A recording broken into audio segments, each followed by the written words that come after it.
I'm the king. I know I'm the king, but how can I address my sub?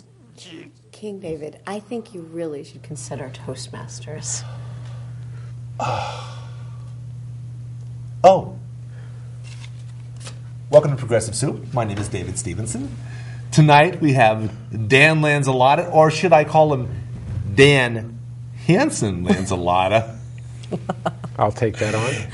Heather Hansen O'Neill, and I am David Hansen Stevenson. Heather is an author, and as you may have guessed from our opening, she is also a member of Toastmasters, Barnum Square Toastmasters, along with myself. And it's a great group, but we're going to talk about a book called Find Your Fire at 40. So, what is this all about? Find Your Fire at 40, Creating a Joyful Life During the Age of Discontent, is about how to help people at any age, really, that are going through pain and discontent and dissatisfaction, and help guide them to living a more joyful, productive life. Wow. That sounds pretty exciting. How? How? Well, you read the book, but if you want to get to how about if I just do like I normally version. Do? How about if I just normally do like I Harv Eker, yes, author of the #1 New York Times bestseller Secrets of a Millionaire Mind. Find Your Fire at 40. It's compelling and insightful. Not only will you be inspired to take your life to the next level, you are given a 5-step action plan to accomplish it. It's a must-read. See, you must read. All right, 5 steps. Okay, there are 5 steps. So I just want to point out that the book is broken into 2 parts. The first part is a story. It's a story of 5 people who enter a coffee shop and learn through this this coffee house barista that guides them as a coach through the transitions in their lives. And the second part is a 5-step process, the how-to. If you, as the reader, want to learn how to go through the same type of a transformation and live more joyfully as the characters, this is what you do. And the 5 steps. So this is partly work-related, partly career-related, and just partly a little bit more generic, how you make your life whole again if it's become disjointed, I guess. Exactly. And there are a lot of different reasons why people read a book like this, and you hit on several of them. Right now, it is the age of discontent. It's not just the 40s, it's for people in general. With what's going on in the economy, a lot of people are going through transition with their relationships because of the stressors that are brought on from the other things that are going on in the world. And this kind of helps guide you through with a very simple, easy process. Well, it seems like we're kind of almost taught to be unhappy because it's a great selling tool. Well, we found that fear is a great selling tool over the last 10 years or so. And also, people being unhappy is a great way to open them up to all kinds of wonderful things that we can sell to them to make them more happy. All right. So you're going to kind of undo that a little bit, I guess, in process. Yeah, this isn't about selling happiness. This is about searching within for happiness. Because the first step in the 5-step process is the freedom step, and that's taking back control of your life. Because a lot of the people that I coach, a lot of the people from my workshops have found that they get to a certain point in their life and they look in the mirror and they say, who are you? Because they were guided along a certain path by someone else. And it's about taking back control of your life and living a life that you choose. And so it's looking inside for that happiness and figuring out how to get there. That is interesting. We've had conversations, Dan and I. Dan's been on the show 3 times already, and we've had a lot of conversations about the spring, summer, fall, and winter of our discontent. I would say I agree with everything you say. We tend to repeat what we know and what we learned from our parents and from the educational system. And that system is built around an idea of keeping you in a certain place. And until we correct the educational system and become more conscious of what the possibilities are for ourselves and own it ourselves and learn to do things for ourselves. There is a revolution going on in this country to get back to owning your own life and self-reliance, and that's partly about what I do in some of the cooking types of things that I do. I don't know if you saw my LinkedIn page. I started a business called Intelligent Realization, and it just piggybacks on what Heather is talking about, is to own the idea of doing something for yourself and forget about calling the plumber if you just need a faucet replaced, or if you're going to go out to eat to a restaurant, make it yourself. Have your friends come over to your own home, and it doesn't have to be 4-star quality food. It can just be that you went out and you made an effort and you showed your guests that you own this situation and you're presenting to them this meal, because that we've moved so far away from our true nature, so disconnected from nature, so disconnected from family life, so disconnected from so many things that brought genuine happiness to us. That segues to the very nicely with what Heather's talking about. It's just human nature to be this way. And the lone guy who goes off into the woods, I would imagine they're very happy people. And because they're relying on their own sensibilities. And we've given up that idea. We've surrendered that idea to everybody and everything in society. And we have the corporation now telling us how to be happy. You'll see it in advertising everywhere, the Happy Meal. Coca-Cola does a commercial, happiness in a bottle. I can name you probably a dozen if I start thinking about how many times you watch television, and happiness is right there. The words happiness are right there. And a lot of the food giants are using that terminology. That's a commodity. But there's a price to pay for it, and we're paying for it now. And people are miserable because they don't know how to do anything for themselves. So the revolution that's going on in the self-reliance movement, there are groups in Brooklyn that meet, that come together. It's a tribal thing. It's just innate in human beings to fix things. People who might be an expert in electronics will go that evening to these places, these meetups, and somebody might bring a broken stereo, or somebody who knows how to fix a watch will show up to help somebody fix whatever it may be, sewing, somebody who needs to have hems put on their pants or something like that. So these meetups are meeting regularly throughout the country, and people helping each other to get back to the idea. That's happiness to me. That's a means to get back to doing things for yourself. Well, that actually, I love when you brought up the word owning it, because that leads to the third step is the R step, the reaching out step, and it comes back to, it made me think of the fact that one of the problems is that people in our lives inadvertently lead us or tell us, no, you can't do that, or that's not a good idea, or that's not realistic enough. We hear enough of that. Exactly. We start to believe it. We can't do. Yeah, exactly. But the third step, the reaching out step, has to do with understanding that they're coming from a place of pure intentions, first of all, and that they're not trying to hurt you, but actually trying to protect you. So you're coming from a place of compassion, but still doing it anyway because it's your dream, and owning it, and how to navigate all of the relationships in your lives, that you hang out more with the people that bring you up as opposed to the people that disempower you. And I'm hearing self-empowerment written all over this from both of you. This is great. Well, that's exactly what this culture is lacking. We live in a lawsuit society, and no one seems to want to own anything take responsibility. It's always the next guy's fault. And it's across all ethnic and social economic backgrounds. It's not just one group of people that are living and facing these sort of issues. It's across the board. I mean, you take Charlie Sheen, for instance. Here's a man who's making $2 million an episode for a show, and he still won't take the responsibility that he has a problem. His children were taken away from him today, and he still doesn't get that there's an issue. It's always somebody else. All he has to do is face up to the fact and say, I have a problem.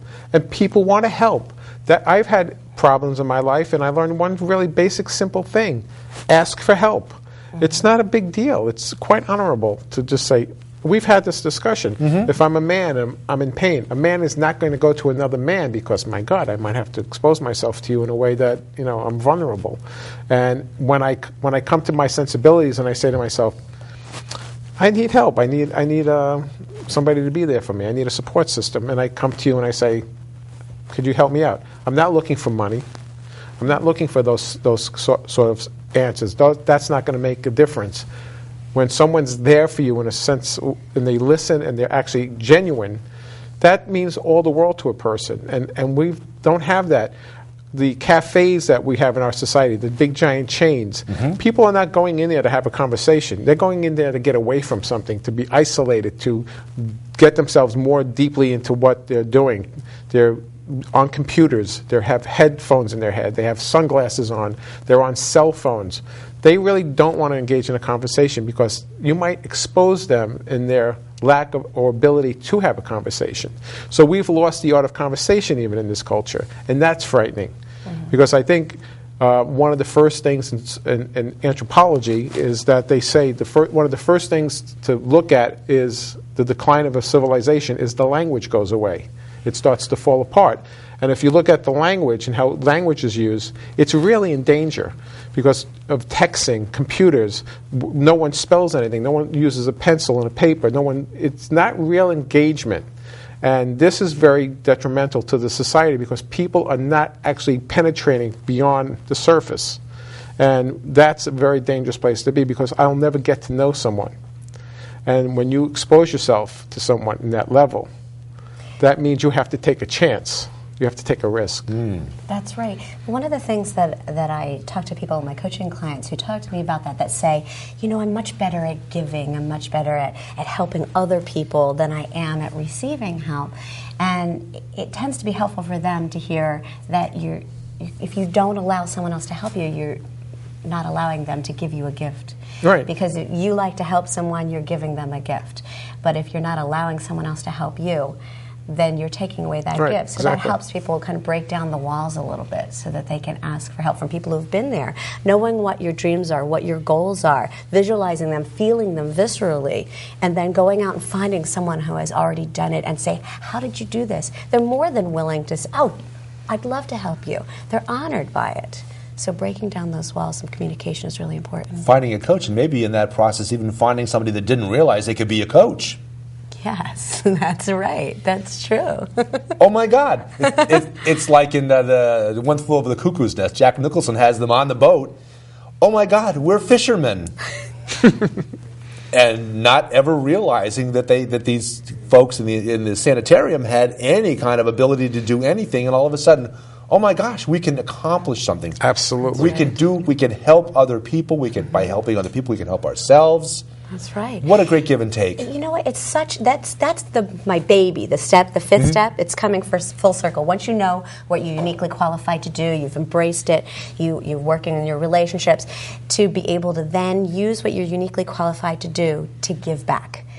And that I think is the most beautiful part of it, to be able to use it to be joyful and to be fully fulfilled when you are contributing to someone else, when you're using it to help others. I think that's what takes you to the next level. That is a fine level, and we found that a little bit with each other. I mean, we commiserated about all kinds of yes, we have interpersonal relationships. Good Lord, that we commiserated. And I think both of us have found a good friend that's also a man that's not afraid to listen to problems. And in hearing your problems, I learn more about myself. Issues. Yes. Issues. I don't have problems. I have solutions. There we go. Okay, no, there are no problems. Isn't that John Lennon? I think Charlie Sheen said that. That's I have no problems. Just solutions. I think Charlie Sheen said the opposite. Yeah. There are no solutions, only problems. Only problems. Oh my goodness. But yeah, and this is great in what's happened in our lives with each other, and at the same time to hear Heather talking about these 5 steps and how she starts you off. She gives you that little push, it sounds like. That's right. And by the time you get done with that 5th step, you've got her skills sort of within your own framework. Right. But everyone is different. They're going to see it in a different way. I have people who, I had this woman actually the other day who's a single mom, and she just felt like everything was getting so overwhelming. She was working, and she was taking care of her kids and making sure she still was able to help in the community, and she was completely overwhelmed. But she came and she gave me a call, and she's like, thank you so much, because it helped me to realize that A, I'm not alone, B, that there are simple things that I can do to release the stress and just take the time to be in the moment, to be with my children when they need me, but also to understand that it's okay to ask for help of other people in the community, and it helps them too. It comes back around. Of course, what comes to my mind when you say that is one of my favorite movies, What About Bob? And the psychiatrist, Richard Dreyfuss, who of course is, That's a funny movie. I guess who in the movie has his own issues. Not problems. No problem. Not problems, issues. And yet what the book he's written, I guess it's something that really anybody could write, but it's so simple and yet so complex at the same time. Baby steps. That's right. Small, measurable steps toward a goal. Oh, that's perfect. Because a lot of times people think, because I'm kind of a crazy one, I like to jump out of airplanes. I like to climb mountains and things. So I've even seen her in the Methodist Church on occasion. On occasion, yes. But I like to promote dreaming big and taking really big actions. But it's really important that you brought that up about baby steps, is that people don't have to say, oh, I have to quit my job and go travel to another country to give that. You can take baby steps. You can start doing the thing that you really love to do on the side until you can build it up into another business if you want. You don't have to jump into it full force. It's wherever your comfort zone is. But sometimes when you do that, you have to deal with the consequences of dealing with, say, a mate or somebody that says, who might get jealous and say, well, no, why should you be able to do that? I mean, you have to kind of strike a balance and maybe you do. Find a mechanism to promote that for That's one of the difficulties of relationships. It is. It does open up a can of worms, and when people are in a relationship, I came up with the theory of relationships called meshing, and meshing are gears. Gears, and you're a gear and I'm a gear, and that mechanism is a machine. That relationship is a machine, and it should be dealt with in such a way that the machine is run in a way that it's well maintained. Because if you start thinking about soulmates and all that stuff, then you're in a competing factor. Then it's sort of mythological, because everyone's looking for this soulmate thing. But if you find someone who's your gear and you mesh with them, that means that it has to have some kind of, it has to work in that sensibility. They have to mesh. Yeah. And so it brings a visualization to the relationship instead of like this soulmate thing, and where is that, and the whole mechanisms behind that idea of happiness, that someone else is going to bring me this happiness. Yes. Someone else is not going to do that. No. It's just not going to happen. And online dating is it's sort of a weird idea to me, because it just ties into the whole fast food movement. And if I'm not content with that person, I go to the internet, I click, and people just become commodities at that point, and it's just this snowballing, repetitious insanity that occurs, and people will not find happiness that way. Right. It's that pursuing the happiness thing. Yeah, I'm not opposed to the whole soulmate idea at all. However, I really like what you're bringing up with the meshing, and relationships tend to be, in my opinion, in this day and age, too competitive. And it's, if you're doing that, then I have to get my piece and I have to get this. But if you're meshing and you're really coming from a place where you really love the other person, you want them to be happy. You can't make them be happy, but you want them to be happy. You want them to do the things that make them happy, that bring them joy. And if you're both coming from that place, then you'll be able to mesh. Is it tough to be in a relationship with someone that's, let's say, in the same field of endeavor? Is that tough? Do you have? Are you going to? Is competition going to be an automatic byproduct to that? It could be, certainly. It also could be one of the most interesting relationships because you have so much in common. More Povich kind of chung. Yeah. And I guess it works. They're still together, aren't they? I think so. Well, there you go. That's on different networks. So it is. Yeah. Okay. Well, okay. That's maybe part of the equation. Part of what makes it work is to be in the same field, but not too very overlapping in what you do. I think it comes down to appreciating yourself and appreciating the other person for who they are. Mm-hmm. So many people go into a relationship, okay, I admit, more women than men go into a relationship looking to change the other person. They marry them because they have potential, not because they love them exactly as they are in that moment. But if you come from a place of appreciating who you are and knowing who you are and wanting to be who you are and also appreciating the other person for who they are, their faults, their positive aspects, that's what's going to get you through. Boy, that would be nice. Oh, I sense a little cynicism. No cynicism. Just an observation. And that's really true because I've been in two marriages that I think on both of our parts in both marriages, you kind of go in with, they're right, but if I could just change some fundamental things, but no, yes. You can't. You have to accept. In any kind of relationship, isn't it true that you sort of have to accept the person for who they are? Mm-hmm. And if you're going to have some issues, you get them out of the way real quickly. Do you really have to? Don't, then. Do you really have to accept the person for who they really are? Who are if they? You love them, you do. Who are they really? I mean, it takes quite a time to figure all that out. You mean and then the mask is on for a while. What unfolds, it would be nice to have that magic and it unfolds in a certain way where the excitement is constantly regenerated, because God forbid if I really got to know this person, how bored would I be? Because now I can predict, because human beings are predictable. That's how criminals get caught, because they keep doing the same thing over and over again. Humans continuously do the same thing over and over again. They take the same route every single day to work. It's just human nature. So if I'm with somebody, I don't want to really get to know that person so completely. I want that. No, I agree with you. And sometimes you have to throw that spice in there because people get complacent.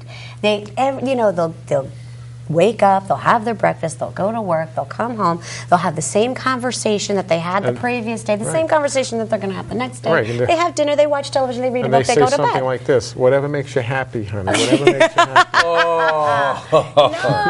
No, you have to really communicate. Tell them what you want and add in some spice. There's a solution to that. There is a solution. There is hope to not be stuck in that kind of situation. Right. Is, first of all, you have to be kind of a quirky person in your own way, in your own right. Quirky's and good. You have to find somebody who's also quirky. And your quirks aren't exactly the same, but you have to have some of the same quirks. But you have to kind of like the idea of someone that's a little different and a little bit quirky. Hey, sweetness. So, yeah. Quirky's good. I'm finding it to be good now for the better part of a year. Yeah, it's just about acceptance, but also adding in and throwing a little adventure and change into it because you don't want to get complacent. I couldn't agree with you more. I'm a very dynamic person. Yes, you are. I will vouch for that. So what do you do to follow your dreams? What are you doing to... I do everything against what they tell me. Okay, good. I go the other direction. Who's they? Whoever that might get in my way. Oh, okay. I've worked on a project, the Know Project, for maybe 12 years. Mm-hmm. It's called American Know-How, and it's N-O-H-O-W. Oh, know-how. Right. Know-how, no way. And within this society, we're constantly... And this is the society of the pioneer and the entrepreneur, go out and make your own way. And yet, we're finding that people are not doing that. We're supposed to be the leaders of the world in, the American pioneer going out and making it on your own and starting your own business, and then all of a sudden you're confronted with all the rules have changed. Because in the good old days, for a couple of $1,000s, you can go into business. But now, it's not like that. It's who wants to be in your pocket? The lawyers, the accountants, the permits, the licenses. It's a little more complex. It's a little bit more complex. And so I kept, as a child, I always heard, no, you can't do this, no, you can't do that. So over the last 10 or 12 years, I've been compiling digital photographs of signs that say, no, you can't do something in the society. And like no walking on the grass, no chewing gum, no this. And I have about, I'd say about 900 photographs of just street level, in public view, of signs that say, no, you can't do something, which I find very interesting about a society that's free. And someone told me that they saw a sign in Australia on the grass that said, yes, walk on the grass. And I am looking for that sign. So if anybody knows where that sign is, if they're going to Australia, I want that to end the slideshow. This is supposed to be a slideshow presentation eventually. You're right. So infrequently in our lives, we have that feedback of, yeah, go ahead, do it. Right. The first one that struck me in life was when John Lennon went to the art show where Yoko Ono she had an exhibit. And this is part of what led him to fall in love with her, is because one of her exhibits was you had to climb up a ladder, and at the top of the ladder was a little shadow box. And you open up the door to the shadow box, and inside, it's very simply, yes. And probably a guy that's been guided his entire life, even creative people can be guided. And here he found yes. And that was just a wonderful thing. And I think that's the key right there, is to be able to say yes to yourself. That's the key to finding your fire. Being able to say yes to yourself rather than Beautiful. Again, self-empowerment. That's right. 1 minute. Jeff. Okay. Okay. We'll keep going. All righty. I'm going to do the Colbert thing, and I'm going to go like... So yeah, okay, take us through a little bit more of this. Finding your fire at 40, because that's the book, that's the self-empowerment thing, that's what it's all about. If anyone is going through any type of a transition or is looking to just take their life to a whole new level, they can go through the 5 steps. The first step is freedom, and that's taking back control. The second step is I am. That's finding your unique talent, appreciating who you are, your strengths and your challenges. The third step is R, for reaching out. That's relationships. You sing F-I-R, fire. E is for execute, because even if you spend all this time visualizing and figuring out who you are and what you want, you have to take action or it's not going to happen. You have to take a chance, take a step. Do it. Exactly. Give it a try. Exactly. And each action will encourage you and motivate you to take more actions. And the fifth one is coming full circle and using it to give back. Those are the 5 steps. So it's a revolving pattern then. Right. So there's no real end to the process. No. Because right about the time you get to the end, you get to the E, the 4th step, it's time to come back and look at the whole situation again. That's right. I like that. That's very interesting and very clever. And so you can keep evolving. You can keep changing and growing. And that's what it's all about, is growing and becoming. Oh, that's the end of the show. Progressive Soup, David Stevenson, Dan Hansen Lanzilotta, Heather Hansen O'Neill. Thank you, Dave. Good night. Thank you.